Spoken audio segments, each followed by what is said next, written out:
Leo Brandt didn't expect much from clean-up duty.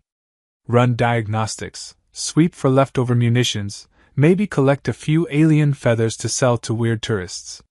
He definitely didn't expect to find a half-naked Beastwoman bleeding behind a supply crate, eyes wild and pupils locked on him like he owed her something.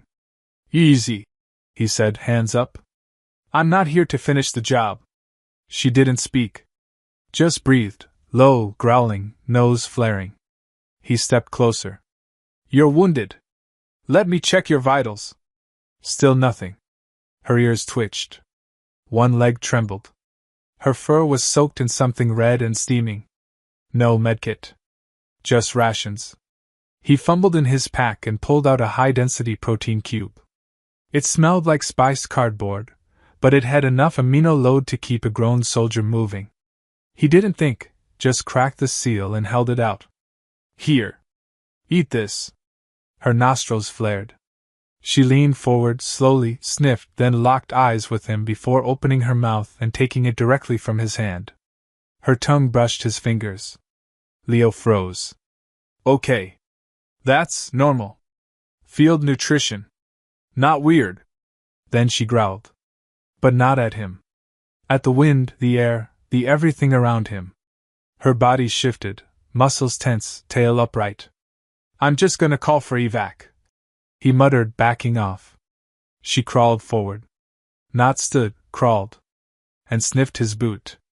"Please stop sniffing me." A soft whine escaped her throat. Her clawed hand tapped his leg. He tapped his calm. "Base, I need a medic at grid 17. And possibly a translator. One of the local allies is acting, very attached." The Beastwoman rose slowly, towering over him now. She sniffed his palm. Licked it. Leo looked up. "That better be a thanks." Another growl. A low, possessive rumble. She turned her back to him and stood in front of him like a living wall as two human medics arrived. "Oh, thank God." She bared her teeth and snarled. The medics froze mid-step. Leo raised a hand. "Stand down. I think she thinks I'm hers." "You what?" "I gave her a snack." "A ration bar?" "No." "A cube?" "Oh no." "Yeah." "Oh no." The medics backed away, holding up their hands. "Good luck, Romeo," Leo groaned. "It was a food cube." The Beastwoman watched them go, then turned and stared down at Leo. Her nostrils flared again. Then, slowly, she dropped to one knee and placed her forehead against his chest. Her tail wrapped behind his legs. "I need someone to tell me this isn't what I think it is," he whispered. Back at base, the trouble started. He couldn't go to the mess hall without her following him. He couldn't stand in line without her looming behind, hissing at anyone who dared speak to him. She didn't talk much, just growled, purred, sniffed, and occasionally licked his wrist when someone female walked by. "Hey Leo," one of the engineers said. "You brought your girlfriend to lunch again?" "She's not my girlfriend." "She's sitting on your lap." "She does that." "You smell like fur and raw meat." "She does that too." "Does she have a name?" "She said something that sounded like Raka, but it could have been I will murder your bloodline for all I know." Raka sat up straighter, ears perking. Leo stared forward. "I think she likes the sound of her name." Someone passed behind him and accidentally brushed his shoulder. Raka let out a guttural snarl and bared fangs. The engineer laughed nervously. "Dude! You made it a werewolf." "I didn't make anyone." "You fed her." "I was being nice." "In her culture, that's basically marriage." Leo dropped his fork. "I offered her a snack, not a ring." "She took it from your hand, didn't she?" "Yeah?" "Yeah, you're screwed." Raka leaned in and nuzzled his neck. "I've never even held hands before," Leo muttered. That afternoon, he tried to report the situation. "Commander, I need a cultural detachment assigned. There's been a misunderstanding." The CO barely looked up. "Did you touch her?" "No. I fed her." "By hand?" "Yes." "From your own food?" "Yes." The CO sighed. "Congratulations. You're her mate." There has to be a way to undo it. You could die. Something besides that. You could deny her claim in front of her pack. Publicly. Challenge her status. Will she take that well? She'll probably rip your tongue out and bite your feet. Leo stared. So, no? The CO leaned forward. Son, you're bonded. Keep her fed. Keep her calm. And don't accept food from any other Beastwoman. That's cheating. I hate this planet. Outside, Raka was waiting. She held out a small bundle, meat wrapped in leaves, cooked with ash. Leo took it. I guess this is my lunch. She nodded slowly and purred. He sighed. You fed me now. Does that make me yours? Raka grinned wide, full of fun. Right. Should have used a fork. Leo tried to pretend everything was fine. He walked faster between buildings. Ate in private.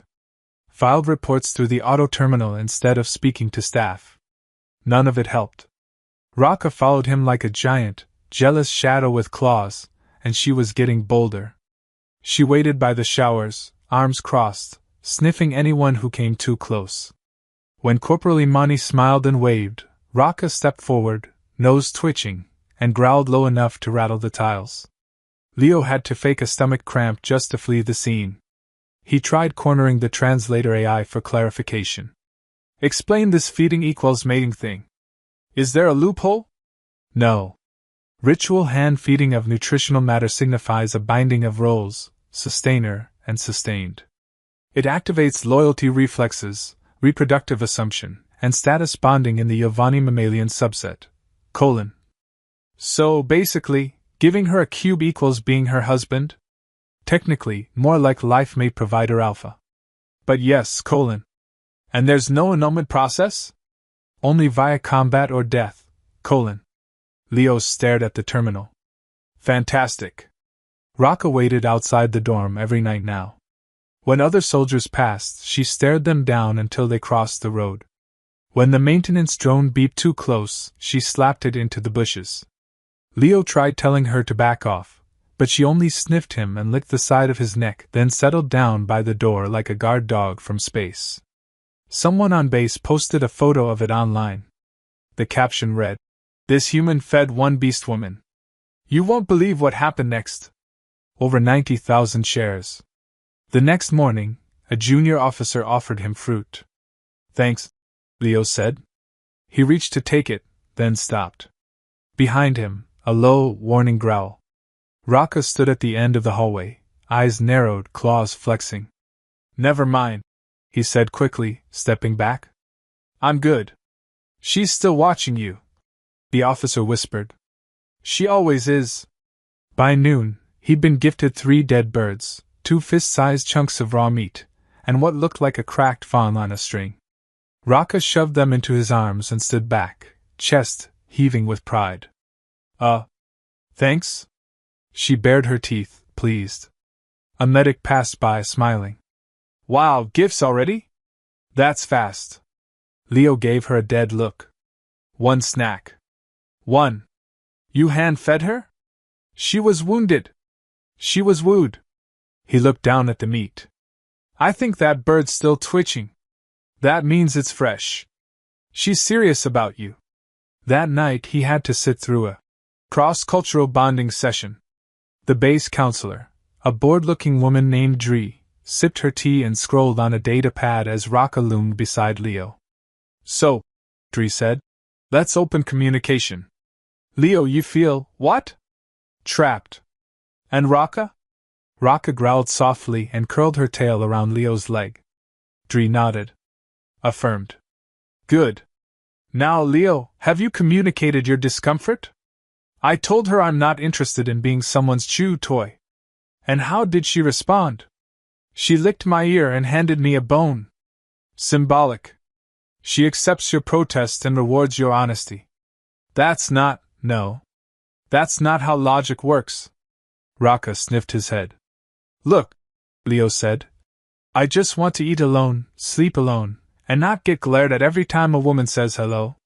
Raka pulled out a sharp stick and carved something into the dirt at her feet. A jagged mark.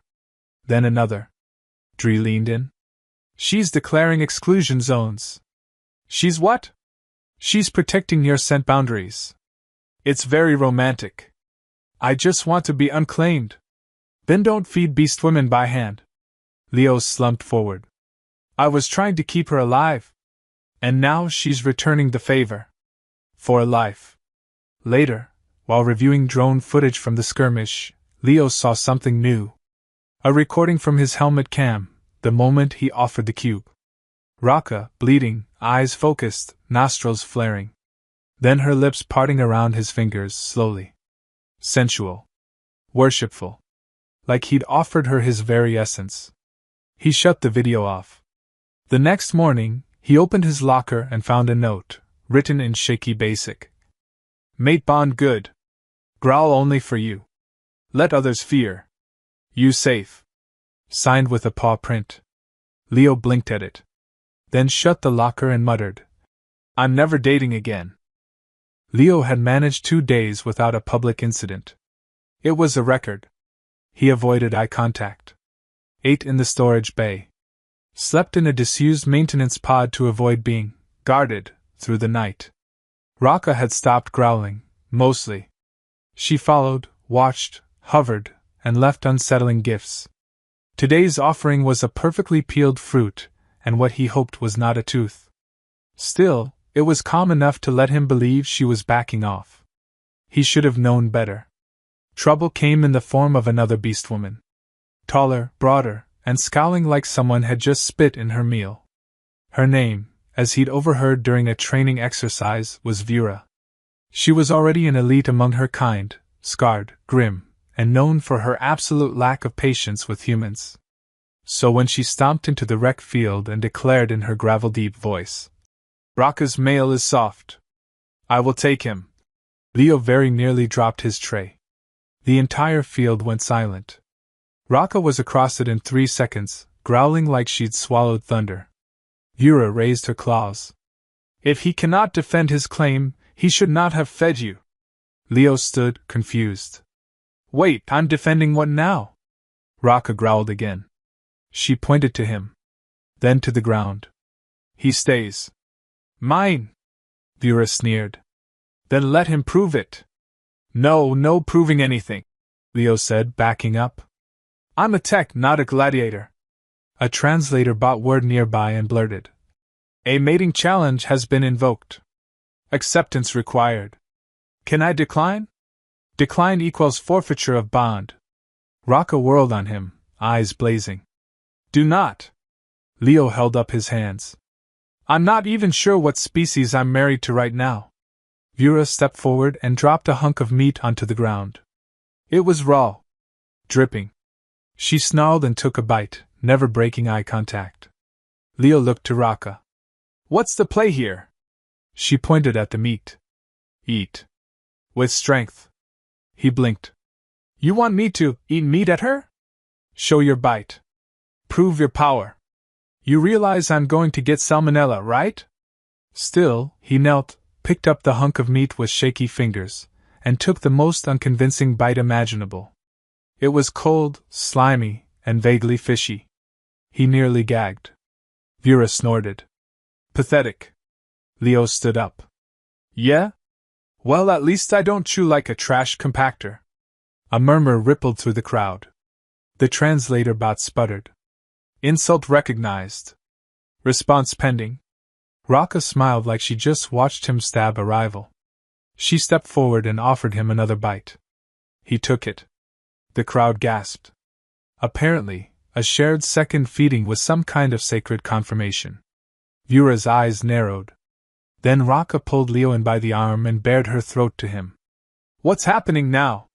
Leo whispered. Claim ritual. You lead. I what? She tilted her head and bared her neck again. The crowd stared. Vura hissed. Leo did the only thing that came to mind. He leaned forward and kissed Raka's cheek. The reaction was instant. Raka let out a guttural, approving growl and nuzzled his face. Vura snarled and backed off. The crowd erupted in excited snarls and tail thumps. One Beastwoman fell over laughing. Leo wiped his mouth. Was that good? You dominate by grace, Raka said, her voice low. Now no other can touch you. Well, wait, was I just claimed again? Confirmed. Reconfirmed. Bond sealed. The translator chimed in. Mating duel resolved. Winner, Raka and mate unit. Someone handed Leo a ceremonial strip of cloth, claw-stitched and red with symbols. He stared at it. Is this a towel or a flag? It is for your scent. Of course it is. Later, after the crowd dispersed, Leo slumped on a supply crate while Raka sat beside him, tail lazily swishing. I think I made it worse. You lived. I bonded harder. You survived the bite trial. I chewed raw meat in front of an audience. Perfect form. We will honor it during our den naming. He paused. Den what? For the cubs. Leo stared into the void. Let's put a hold on cub naming, all right? Raka leaned in and whispered something low and indecipherable, but it ended with her licking his wrist. A few watching Beastwomen sighed. Leo stood up, wiped his hands, and muttered, I need a fork. A real one. Metal. Sterilized. With sharp points. No more hand feeding. Ever. Leo had resigned himself to being bonded. Not romantically. Not spiritually. Just practically. Every meal came with a looming tale. Every duty rotation included Raka adjusting the chairs so her back faced the exit, so she could watch for rivals. Even his locker smelled faintly of animal musk and cooked meat. He didn't even question it anymore.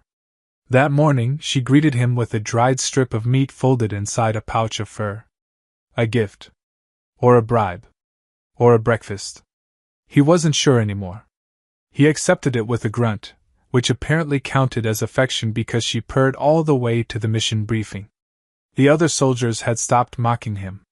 Mostly out of fear.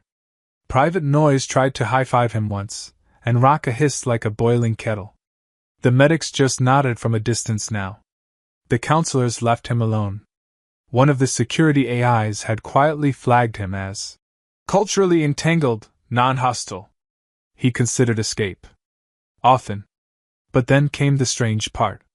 The soft grunts she made when she curled up outside his door. The way she flicked his shoulder if he forgot to eat.